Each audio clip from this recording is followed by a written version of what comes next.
Hello guys, நான் உங்கள் Raja Peran. Follow my Instagram ID Raja Peran 1. Subscribe my channel, support my channel, click the bell button. லாஸ்டா இன்ஸ்டாகிராம்ல வந்து Saravanan and Raja Senthil and Vishal 560 Vishal 560 இந்த 3 சகோதரர்கள் வந்து நம்மளை பத்தி ஒரு வீடியோ போட்டிருந்தாங்க, ராஜா பேரான் அப்படிங்கிற தலைப்புல. அந்த வீடியோ பார்த்ததுல எனக்கு உண்மையிலேயே சந்தோஷம். நானே நிறைய விஷயங்களை சொல்லணும்னு நினைச்ச விஷயம். அதுல வந்து அவங்க வீடியோலயே நான் வந்து ரிப்ளை கொடுத்திருந்தேன். ஏன்னா என் மனசுக்குள்ளேயுமே ஒரு சின்ன உறுத்தல் இருந்துகிட்டே தான் இருந்துச்சு. அதை வந்து வெளிப்படையா அதுல வந்து அவங்க வந்து சொல்லியிருந்தாங்க. நானுமே அதை எல்லாத்தையுமே அக்செப்ட் பண்ணிக்கிறேன். அதுல வந்து நானுமே விளக்கத்தையும் சில விஷயங்களை கொடுத்துருக்கிறேன். Okay, done. அவங்க எல்லாரும் நம்மளை பத்தி ஒரு விஷயம் சொல்லியிருக்காங்க. என்ன அப்படின்னா, எல்லா வித கலைகளையும் பண்றாரு, நிறைய கலைகளை பண்றாரு அப்படின்னு. இறைவனுடைய ஆசி. நம்ம ஒன்றும் பெரிய திறமசாலி, நம்ம ஒன்றும் பெரிய ஆள்லாம் ஒன்றும் கிடையாது. ஆக்சுவலா நான் பண்ற விஷயங்கள் எல்லாமே வந்து எல்லாருமே பண்ண முடிஞ்ச விஷயங்கள் தான். உண்மைதானே? உண்மைதான். எல்லாருமே பண்ண முடிஞ்ச விஷயங்கள் தான் நான் பண்றேன். மற்றவங்க அதை ட்ரை பண்ணல, அவ்வளவுதான். மற்றபடி நான் திறமைசாலி, நான் வந்து இதுக்கான என்னுடைய ஸ்பெஷல் அப்படின்லாம் ஒரு மண்ணும் கிடையாது. எல்லாருமே பண்ண முடியும், அவங்க அதை ட்ரை பண்ணல, நான் ட்ரை பண்றேன், அவ்வளவுதான். ஓகே. மற்றபடி அவங்க நம்மளை வந்து கொஞ்சம் நம்மள்ட்ட உள்ள குறைகளையும் சொல்லியிருந்தாங்க, நிறைகளையும் சொல்லியிருந்தாங்க. அந்த 3 பேருமே வந்து well trained body builders and fitness ஃபீல்டில் வந்து நிறைய விஷயங்களை நாலேஜை கெயின் பண்ணிக்கிட்டு இருக்காங்க, நிறைய விஷயங்களை சொல்லிக்கிட்டு இருக்காங்க. உண்மையை சொல்ல போனா நம்ம அந்த அளவுக்குலாம் ஒன்றும் இது கிடையாது. ஏன்னா பாடி பில்டிங்ல என்னைய பொறுத்தவரை நான் வந்து அவங்க எல்லாருமே சர்டிபிகேட்ஸ் ட்ரைனர்ஸ்ன்னு நினைக்கிறேன். ரைட்? ஆமா. நமக்கு ஒரு சர்டிபிகேட்டும் கிடையாது. நமக்கு படிப்பு நாலேஜ் இருக்குது, நம்ம படிச்சிருக்கோம், அது ஓகே. ஆனா ஃபிட்னஸ் ட்ரைனிங் சர்டிபிகேட்ஸ் நான் எதுவும் ஒன்றும் பண்ணல. ஒன்று. இன்னொன்று, பாடி பில்டிங்ல எனக்கு வந்து அனுபவம் தான், எக்ஸ்பீரியன்ஸ். நான் வந்து ப்ராக்டிக்கல் எக்ஸ்பீரியன்ஸ் தான் எனக்கு வந்து அதிகம். நான் இப்பவும் எனக்கு ட்ரெயின் பண்றவங்கள்ட்ட சொல்லிட்டேன், எனக்கு நான் என்ன ட்ரெயின் பண்ணி என்ன பண்ணி நான் என் உடம்ப ரெடி பண்ணணும், அதே மாதிரி தான் உங்களுக்கு ரெடி பண்ண முடியும். ஓகே. இப்போ நேச்சுரலாவும் நான் மசிலை கெயின் பண்ணியிருக்கேன். ஸோ அந்த அளவுக்கு எப்படி உங்களுக்கு கெயின் பண்ண முடியும், எப்படி லாஸ் பண்ண முடியுங்கிறத எனக்கு சொல்லித்தர முடியும். At the same time medicine யாருக்கும் நான் பண்ணி கொடுக்கறது இல்லை. ஓகே, யாருக்கும் பண்ணி கொடுக்கறது இல்லை. முக்கியமா நான் பெரிய அளவில் என் ஜிம்ல உள்ளவங்களை தவிர, நான் பார்த்து அப்சர்வ் பண்ணி பண்றவங்களை தவிர மற்றபடி யாருக்கும் ட்ரைனிங்கே கொடுக்கறது இல்லை. ஏன்னா அந்த அளவுக்கு அப்படியே ட்ரைனிங் கேட்டாலும் நான் சொல்றது இதுதான், நான் ஒன்றும் ஃபிட்னஸ் சர்டிபிகேட் முடிச்சேன், ஆனால் கூடிய சீக்கிரம் முடிச்சிருவோம்னு வச்சுக்கோங்களேன், அது ரெண்டாவது. ஆனா இப்போதைக்கு ஓகேவா, இப்போதைக்கு நமக்கு என்ன தெரியுதோ அதை மட்டும் தான் சொல்லுவோம். தெரியாததை சொல்றதுக்கு ஒண்ணும் இல்லை. நம்மளும் சில தவறுகள் செஞ்சிருக்கோம். தப்பு செய்யாதவன் மனுஷன் இல்லை, தப்பை திருத்திக்காதவன் மனுஷனே இல்லை. அதுதானா? அது மாதிரிதான் நான் பண்ண மிகப்பெரிய தவறு அப்படின்னு என்னன்னு கேட்டீங்கன்னா, இந்த சப்ளிமெண்ட் சேல் பண்றது, இந்த அதெல்லாம் நான் வந்து தவறுன்னு என்கிட்ட எதுவும் சொல்லவே மாட்டேன். ஏன்னா நான் நல்லவேன்னு என்னைக்குமே சொன்னது கிடையாது. அன்னைக்கு லாஸ்ட்ல எவனோ ஒருத்தன், யாரோ ஒரு தம்பி வந்து என் வீடியோலயே போட்டிருந்தாலும், உன்னைய போய் நான் நல்லவேன்னு நினைச்சேனடா அப்படின்னு. நான் நல்லவேன்னு என்னைக்காவது உன்ட்ட சொல்லியிருக்கேன், இல்ல நல்லவேன்னு தெரியறதுக்காக ஏதாவது விஷயம் பண்ணியிருக்கேன்? சத்தியமா கிடையாது. நான் நல்லவேன்னு தெரியறதுக்காக செய்யற விஷயங்கள் எதுவுமே கிடையாது. என் மனசுல என்ன தோணுதோ அதை செய்வேன். ஒரு விஷயம் நல்லா தெரிஞ்சுக்கோங்க, நான் பண்றது மட்டும் இல்ல, எல்லாருமே பண்றது. ஒருத்தரோட ஆங்கிள் நல்லதா தெரியலாம், இன்னொருத்தரோட ஆங்கிள் தவறா தெரியலாம். சோ யாருமே நல்லவன் கெட்டவன் பிரிக்க முடியாது. என்னைய பொறுத்தவரை நான் நல்லவேன்னு சொல்லிக்கிறத விட என்ன நான் கெட்டவன் சொல்லிக்கிறதுல சந்தோஷப்படுறேன். ஏன்னா நல்லவேன்னு சொல்லிட்டு நான் நல்ல பேரை காப்பாத்தணுங்கிறதுக்காக கஷ்டப்பட்டு ஓடி கடைசியில் நான் கெட்டவங்கிற பேரை தான் வாங்குவேனே தவிர, அதுக்கு நான் கெட்டவேன்னு ஒத்துக்கிட்டு என்னால முடிஞ்ச நல்லதை செஞ்சுக்கிட்டு என் மனசுக்கு ஆறுதலா இருந்துட்டு போயிட்டே இருக்கு. ஓகேடா? இப்ப நான் என் லைஃப்ல நான் வந்து ஒரு கதை சொல்றேன். ஒண்ணு, இந்த கதையை நான் நிறைய தடவை சொல்லியிருக்கேன். எனக்கு வந்து இறை நம்பிக்கைங்கிறது ரொம்ப அதிகம். என்னை பொறுத்தவரை எல்லாம் வல்ல இறைவன் ஒருவன் இருக்கிறான். அவன் யாருன்னு தெரியாது, அவன் எப்படி இருப்பான்னு தெரியாது, எதுவுமே தெரியாது, இருக்கிறான். நான் மற்றவங்களுக்கு சிலருக்கு வந்து என்னுடைய இந்த நம்பிக்கை வந்து மூட நம்பிக்கையா கூட இருக்கும். ஆனா இது என்னுடைய நம்பிக்கை. ஒவ்வொருத்தருக்கும் ஒவ்வொரு நம்பிக்கை இருக்கும். என்னுடைய நம்பிக்கை. என்னை பொறுத்தவரை நான் வந்து பாடி பில்டிங் ஸ்டார்ட் பண்ணது எதுக்கு அப்படின்னா, ஒண்ணுமே இல்லாம நோஞ்சானா இருந்து, ஏன்னா இது எல்லாருக்கும் நிறைய பாடி பில்டர்ஸுக்கு இது இருக்கும். ஒண்ணுமே இல்லாம நோஞ்சானா இருந்து நம்மளை நாம தனித்துவமா நிரூபிக்கணும்டா அப்படின்னு சொல்லிட்டு, நீ நடந்தா நீ வந்து ஒரு சூப்பர் ஹீரோவா தெரியணும், அந்த சூப்பர் ஹீரோவா தெரியறதுக்கு உன்னோட என்னென்ன குவாலிட்டிஸ் உண்டோ எல்லாத்தையும் வளர்த்துக்கோ அப்படிங்கிறதுக்காகத்தான் இந்த கலைகளை கத்துக்கிறது, எல்லா விஷயங்களும் செய்கிறது, நமக்குள்ள ஒரு பூஸ்டை உருவாக்குறது, இதெல்லாம். ஓகே, இதை நோக்கி நம்ம ஓடிக்கிட்டு இருந்த ஒரு டைம்ல, ஜிம்மு, உடம்ப ரெடி பண்ணும் இப்படி ஓடிக்கிட்டு இருந்த டைம்ல ஒரு ஆக்சிடென்ட் ஆகி என்னுடைய சொந்த ஊர்ல கை தூக்க கூட யாருமே இல்லாம விழுந்து கிடந்த நேரத்துல அடிபட்ட அடியினால வந்த கண்ணீரை விட, எனக்கு அந்த நேரத்துல நம்மளை கை தூக்கி விடவே கூட நம்ம சொந்த ஊர்ல ஆள் இல்லையே அப்படிங்கிற அந்த ஒரு ஏக்கத்துல வந்த கண்ணீர் தான் அதிகம். இதை நிறைய தடவை சொல்லியிருக்கேன். இதை வந்து என் லைஃப்ல நான் மறக்கவே முடியாது. இந்த நாள்ல தான் எனக்கு வந்து இறைவனுடைய ஒரு ஒரு அருளே கிடைச்சிச்சுன்னு சொல்லலாம். இறைவனை நான் உணர்ந்த தருணமே அதுதான் சொல்லலாம். ஓகே, நான் முதலே சொல்லிட்டேன், நம்புறவங்களுக்கு இது இப்படி என்னுடைய நம்பிக்கை, சிலவங்களுக்கு இது மூட நம்பிக்கையே இருக்கலாம். ஆனா எந்த எந்த ஒரு நம்பிக்கை உன் வாழ்க்கையை முன்னேற்றத்துக்கு கொண்டு போகுதோ அந்த நம்பிக்கை மூட நம்பிக்கையா இருந்தாலும் பரவாயில்ல வச்சுக்கோ, அப்படிதான் நான் சொல்லுவேன். ஓகேவா? அன்னைக்கு விழுந்த தருணம் என் மனசுல ஒலிச்ச ஒலி ஒன்னே வந்துதான். ஒரு நாள் ராஜா என் மனசுல ஒலிச்ச ஒலி. கண்டிப்பா அது எனக்குள்ள நானே சொன்ன பூஸ்டிங்கா இருக்கலாம், இல்ல நான் நினைக்கிற மாதிரி அது இறை வசனமாவும் இருக்கலாம். என் மனசுக்குள்ள தோணுது ஒரு நாள். யாருன்னு நான் கேட்டது, இறைவனை கைகூப்பி கேட்டது இதுதான், கண்ணீரோட. யாருமே இல்லாத அனாதை பயலாக்கிட்டே என்னைய அடிபட்டு நான் அன்னைக்கு செத்து விழுந்திருந்தா கூட என்னைய தூக்கத்துக்கு ஆள் இருந்திருக்காது. என் வீட்டுல இருந்து நான் போன் பண்ணி நான் அடிபட்டு கிடந்து இவ்வளவு நேரம் கழிச்சு என்னை தூக்கு. ஏன்னா அந்த மாதிரி மனிதர்கள் நிறைய, இப்படிலாம் நடக்குமானா நடக்கும். இந்த மாதிரி மனிதர்கள் இருக்காங்க. ஓகே, நிறைய இருக்காங்க. அப்படிப்பட்ட இந்த சிச்சுவேஷன் ஒரு நாள் மாறும்டா. ஒரு நாள் இந்த உலகம் உன்னைய தேடும், உன்னைய நோக்கும், உன் பேரை சொல்லும். அதுதான் மெயின். எங்க போனாலும் உனக்கு யாருன்னே தெரியாது, அவர் யாரு என்ன யாது எதுவுமே தெரியாது. ஆனா அந்த உலகம் உன் பேரை சொல்லும். இன்னைக்கு சொல்லுது என் பேரை. இறைவனுடைய ஆசி. நான் ஒண்ணுமே கிடையாது, இன்னைக்கு அதான் ஒத்துக்கிறேன். நான் ஒண்ணுமே கிடையாது, ஜீரோ. நான் என்னுடைய நான் சாதிக்கிற சாதனை, இந்த என்னுடைய புகழ், நான் எனக்கு கிடைக்கக்கூடிய புகழ் எல்லாத்தையுமே இறைவனுடைய காலடிக்கு தான் சமர்ப்பணம் பண்றேன். என் வெற்றியை மட்டும் என்னுடைய தாயின் காலடிக்கு சமர்ப்பணம் பண்றேன். எப்பவுமே எனக்கு எதுவுமே இல்லை, நான் ஜீரோ தான். நான் ஓடுற குதிரை மாதிரி ஓடிக்கிட்டே இருப்பேன். ஓகே, அந்த மாதிரி என் மனசுல தோணுன ஒரு விஷயம் அன்னையில இருந்து எல்லாரும் மனசுக்குள்ள தெரிஞ்சுக்கிட்ட ஒரு விஷயம் தான், எல்லாருக்குள்ளேயும் இறைவன் இருக்கிறான்னு நம்ம முன்னோர்கள் சொன்னது இன்னைக்கு வழி வழியா நிறைய பேர் சொல்லிக்கிட்டு இருக்கிறது உண்மைதான். எல்லாருக்குள்ளேயும் இறைவன் இருக்கிறான். அவனுடைய வசனம் நமக்குள்ள கேட்கும், அவனுடைய வார்த்தைகள் நமக்குள்ள கேட்கும்.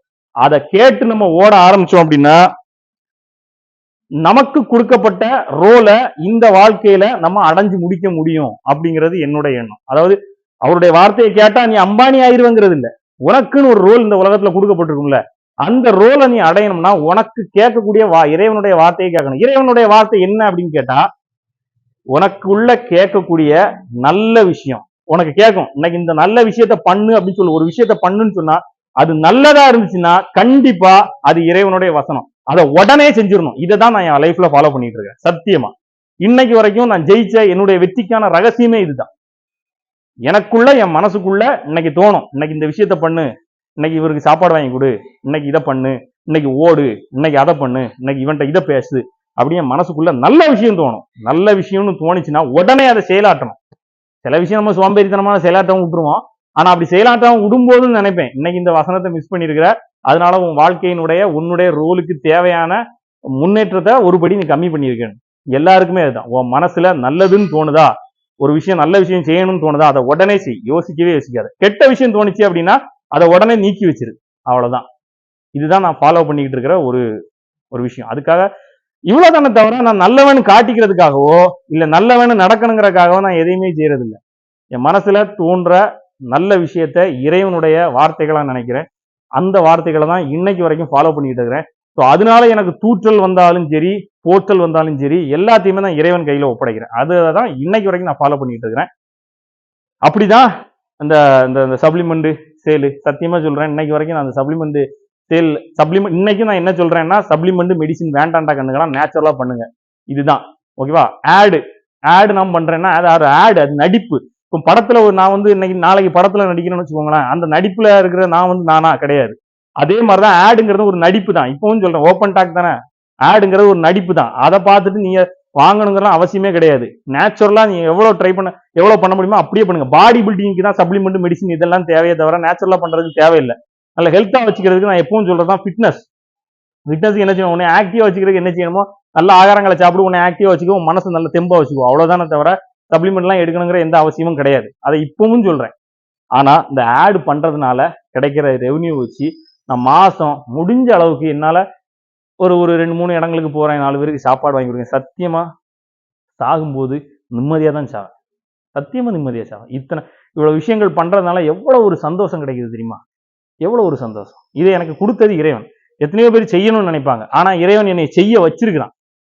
இதுக்காக தான் எனக்கு சிம்பிள் கான்செப்ட், எனக்கு தோணுன விஷயம். இது வந்து ஆடுகள் தொடர்ந்து சிலர் சொல்லுவாங்க, உனக்கு ஆடே வராதனாலதான் இவ்வளவு நேரம் குறை சொல்லிட்டு இருந்த. சத்தியமா கிடையாது. எனக்கு வசனம் அப்ப சொல்லப்படலை, இறைவனுடைய வார்த்தை அப்ப கேட்கப்படலன்னு வச்சுக்கோங்களேன். நிறைய ஆடு வந்துட்டு தான் இருந்துச்சு, எத்தனையோ ஆடுகள் வந்துட்டு தான். ஏன்பா 100K வச்சிருக்கவனுக்கே வரும், நான் எப்போ 100K தாண்டிட்டேன், அப்ப எப்பவே எனக்கு வந்திருக்கணும், நான் ஏன் பண்ணல? அப்படியே இருந்துட்டு கேட்ட டைம் இப்ப சொல்லப்பட்டுச்சு, இப்ப செய், இத்தனை பேருக்கு உன்னுடைய உதவி தேவை, இந்த விஷயம் உனக்கு ஹெல்ப் பண்ணும், பண்றேன். இப்ப கேக்குது, சொல்லப்பட்ட இறைவனுடைய வார்த்தைன்னு நான் நினைக்கிறேன், அந்த விஷயம் சொல்லப்பட்டுச்சு, நான் செய்யறேன். இதனால தூட்டல் வந்தாலும் போட்டல் வந்தாலும் நான் எடுத்துக்க போறது இல்ல, ஸ்ட்ரைட்டா அங்க தள்ளிட்டு சும்மா இருக்க போறேன். இந்த விஷயம் ஒண்ணு. இன்னொன்னு, அவங்க சொன்ன எல்லா விஷயத்தையுமே நான் வந்து ரெஸ்பெக்டோட ஏத்துக்கிறேன். ஓகே, எனக்கு ரொம்ப சந்தோஷம், நீங்க பேசின நல்ல விஷயங்கள் எல்லாம் நிறைய பேசுனீங்க, என்னை பத்தி கெட்டது இது இருக்கு அப்படின்னு சொன்னீங்க, அதையும் ஏத்துக்கிறேன். நான் செஞ்சதுல என்னுடைய தப்புன்னு நான் சொன்னது என்னன்னா, நான் எப்பவுமே யாரையுமே குறை சொல்லணும்னு யோசிக்க மாட்டேன். தவறு, ரொம்ப தவறு, இது வந்து சமுதாயத்துக்கு தேவையில்லை அப்படிங்கிறத மட்டும்தான் சொல்லுவேனே தவிர, மற்றபடி அவங்க என்னென்ன எல்லாருக்கும் சொல்றது என்ன, முடிஞ்ச அளவுக்கு சமுதாயத்துக்கு நல்லது பண்ணுங்க, இதை மட்டும்தான் நம்ம சொல்லணும்னு நினைப்பேன். மற்றபடி யாரையுமே குறை சொல்லக்கூடாதுன்னு நினைப்பேன். அப்படிங்கிற சிச்சுவேஷன்ல நான் செஞ்ச ஒரு தவறுன்னு சொன்னா, ஒரு சகோதரன் வந்து கிரியேட்டின் பத்தி போட்டிருந்தாரு, அவரை நான் வந்து பேசுனது, அப்புறம் நம்ம கணேஷ் கேசவன் அவருக்கு பதிலடி கொடுக்குறேன்ட்டு அவருக்கு பேசுனது, இதெல்லாம் நான் தவறுன்னு நினைக்கிறேன். ஏன்னா நம்ம எப்பவுமே யாரையுமே குறை சொல்லணும்னு நினைக்கிறது இல்லை. ஓகே, அந்த ஒன்னதான் தவறுன்னு நினைக்கிறேன். அந்த டைம்ல மேபி பயங்கரமான இரிட்டேஷன்ல இருந்தேன், அது வந்து தவறான விளைவுகளுக்கு போய் விட்டுருக்கும். ஓகே, அந்த நேரத்துல நம்ம கூட இருந்த சகோதரர்களால அது எல்லாமே வந்து ஸ்டாப் ஆகி நல்லதா போச்சு, அது வரைக்கும் சந்தோஷம். இப்போ நான் ரியலைஸ் பண்றேன், ஓகே வேண்டாம், அந்த டைம்ல எல்லாமே ஸ்டாப் ஆனது கரெக்ட். இது நான் கிடையாது, ராஜா பேரன் இது கிடையாது, ராஜா பேரன் இப்படிப்பட்டவன் கிடையாது. ராஜா பேரன் 4 பேருக்கு வந்து முன்னுதாரணமா இருக்கணும் தவிர பின்னுதாரணமா இருந்துடக்கூடாது அப்படிங்கிறதுல ஓகே டன். நடந்தது வரைக்கும் சிறப்பு. நம்ம எப்பவும் யாரையும் குறை சொல்ல போறது கிடையாது, குறை சொல்லவும் கூடாது. ஓகே, என்னால முடிஞ்ச நான் செய்யறேன், உங்களால முடிஞ்ச நீங்க செய்யுங்க. உலகம் நல்லா இருக்கிறதுக்கு நம்மளால என்ன செய்ய முடியுமோ அதை செய்வோம். ஓகேவா, டன்னு. அதுக்கப்புறம் வேற என்ன சொல்லணும்னு நினைச்சேன், வேற என்ன, மற்றபடி அவங்க பேசின விஷயங்கள் எல்லாமே நல்லா இருந்துச்சு, சந்தோஷமா இருந்துச்சு.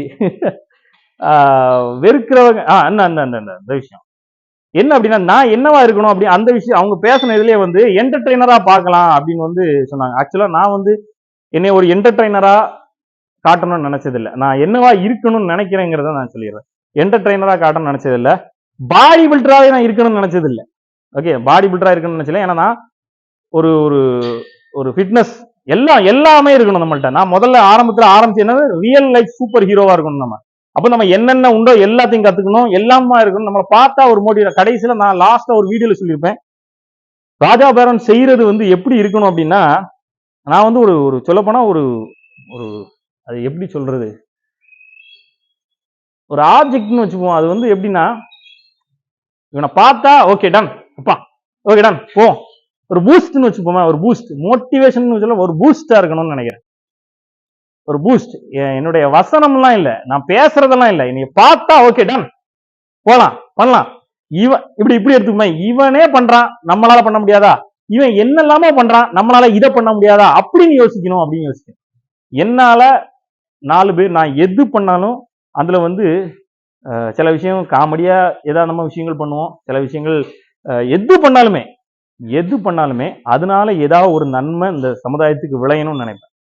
ஓகே, இதுதான் எனக்கு கொடுக்கப்பட்ட கடமைன்னு நான் நினைக்கிறேன். ஓகே, இன்னும் நம்ம நிறைய சிறப்பான விஷயங்களை பண்ணுவோம். நான் முதல்ல சொன்ன மாதிரிதான், சூரியனை பார்த்தா நமக்கு என்ன ஒரு புத்துணர்ச்சி. ஓகே, காலை உதிக்கிற சூரியனை பார்த்தா ஒரு புத்துணர்ச்சி. சிங்கம் நின்று கர்ஜிச்சா அது வந்து ஒரு ஒரு ஒரு பூஸ்ட்னு வச்சுக்கேன். குதிரை ஸ்பீடா ஓடனா அது ஒரு பூஸ்ட். அதே மாதிரி ராஜா பேரோன் அப்படிங்கிற அந்த பேரை சொன்னா ஒரு பூஸ்ட் இருக்கணும். அவ்வளவுதான். என்டர்டெயின்மெண்ட் பண்றதுக்குன்னா நமக்கு உண்மையை சொல்லட்டுமா, நமக்கும் இந்த ஸ்ட்ராட்டஜிஸ் தெரியும் என்ன பண்ணா. ஏன்னா நமக்கு ஃபாலோவர்ஸ் ஓகே இருக்காங்கன்னு வச்சுக்கோங்களேன், இறைவனுடைய ஆசையில இருக்காங்க. நம்ம வீடியோஸை வந்து ஃபாஸ்டா பூஸ்ட் பண்ணி அடிக்கிறதுக்கு என்ன பண்ணணும், என்னென்ன என்டர்டைன்மெண்ட் கொடுக்கணும் எல்லாம் தெரியும். ஆனா தேவையில்லை, ஏன்னா நான் என்டர்டைன் பண்றதுக்கு வரல. நம்ம எது பண்ணாலும் அது 4 பேர் பார்த்தாலும் அந்த 4 பேர்ல 2 பேருக்கு அது ஒரு யூஸ்ஃபுல்லா இருக்கணும். ஏதாவது ஒரு வகையில அவன் லைஃப்ல நான் ஒரு சின்ன சேஞ்சையாவது பண்ணிருக்கணும். அப்படிங்கிற விஷயத்துல விஷால் 560 வந்து சொல்லியிருந்தாங்க, சகோதரர் என்ன சொல்லியிருந்தாங்க அப்படின்னா, ஆனா நீங்க என்னுடைய இன்ஸ்பிரேஷன் சொல்லியிருந்தீங்க. ஆக்சுவலா இந்த மாதிரி ஒரு ஒரு ஒரு பாடி பில்டர், ஒரு எல்லா சமுதாயத்துல வந்து நிறைய பேரால மதிக்கப்படுறவரு, நிறைய பேருக்கு தெரிஞ்சவரு, அவரு வந்து என்னைய வந்து மோட்டிவேஷன் சொல்றான்னா சொல்றாருன்னா அது வந்து சத்தியமா எல்லாம் வல்ல இறைவனுடைய ஆசிதான். நம்ம என்ன அப்ப அப்படிங்கிற விஷயத்துல இறைவனுடைய வார்த்தையை நான் கரெக்டா கேட்டு போயிட்டு இருக்கிறேன். அவர் என்ன எதை நோக்கி என்னை வழி நடத்துறாரோ அதை நான் சக்சஸ்ஃபுல்லா போயிட்டு இருக்கிறேன்னு நம்புறேன். ஓகே, அதான் நம்ம முதல்ல சொல்லிட்டோம்ல, ஒரு நம்பிக்கை நீ நினைச்ச இடத்துக்கு உன்னைய கொண்டு போயிட்டு இருக்குது அப்படின்னா அந்த நம்பிக்கை மூட நம்பிக்கையா இருந்தா கூட பரவாயில்ல. ஓகே, பண்ணிக்கிட்டே இரு. நம்ம ஐயன் வள்ளுவன் கூட சொல்லுவார்ல, என்ன சொல்லுவாரு? ஐயோ குரல் மறந்து போச்சா, நின்னுங்க நானே ஞாபகப்படுத்துறேன். பொய்மையும் வாய்மை இடத்து புரை தீர்த்த நன்மை பயக்கும் எனில், பொய்மையும் வாய்மை இடத்து புரை தீர்த்த நன்மை பயக்கும் எனில் என்ன அர்த்தம்னா, நீ ஒரு பொய் சொல்றன்னு வச்சுக்கேன், அந்த பொய் கூட நன்மையை விளைவிக்கும் அப்படின்னா அந்த பொய் கூட உண்மையாதாண்டா ஏற்றுக்கொள்ளப்படும். அது பொய்யா கொள்ளப்படாது. நீ ஒரு பொய் சொல்ற, அந்த பொய்யால நன்மை நடக்குதுன்னா அந்த பொய் கூட உண்மையாதான் ஏற்றுக்கொள்ளப்படும் அப்படின்னு வந்து ஐயன் வள்ளுவர் சொல்றாரு. பொய்மையும் வாய்மை இடத்து புரை தீர்த்த நன்மை பயக்கும் எனின். ஓகேவா? அது மாதிரி இன்னைக்கு நம்ம செய்யற விஷயங்கள், ஓகேவா, அதனால சந்தோஷம். ஓகே, இறைவனுடைய வார்த்தைகள் வந்து இன்னும் நம்மளை வழி நடத்தும்னு நினைக்கிறேன். இறைவன் நம்புங்க, உங்களுக்கு என்ன நம்பிக்கை இருக்கோ அதை நம்புங்க. இல்ல நான் இறைவனை நம்பல, எனக்கு வந்து இறைவன் மேல நம்பிக்கை இல்லைன்னா வாழும் கடவுளான உன்னுடைய தெய்வம், உங்களுடைய தெய்வம், உங்கள் தாய் தந்தை, அவங்கள வணங்குங்க. ஏதோ ஒரு நம்பிக்கை உங்களை வழி நடத்தட்டும். வாழ்க்கையில முன்னேற்றத்தை நோக்கி போங்க. 4 பேருக்கு நல்லது செய்யுங்க. நல்லது செய்யாட்டாலும் தீமை செய்யாதீங்க. இப்பவும் சொல்றது அதே தான். நல்லவன்னு காட்டுகிற ராஜா வேறன் எதையும் பண்ண போறதில்லை. எனக்கு மனசுக்குள்ள என்ன தோணுதோ அது நல்லதா இருந்துச்சுன்னா பண்ணுவேன், தீயதா இருந்துச்சுன்னா விட்டுருவேன். இன்னொன்னு எப்பவுமே சொல்றதுன்னா, சரின்னா எடுத்துக்கோங்க, இல்ல சரியானதை எடுத்துக்கோங்க. நான் உங்கள் ராஜா பேரன்.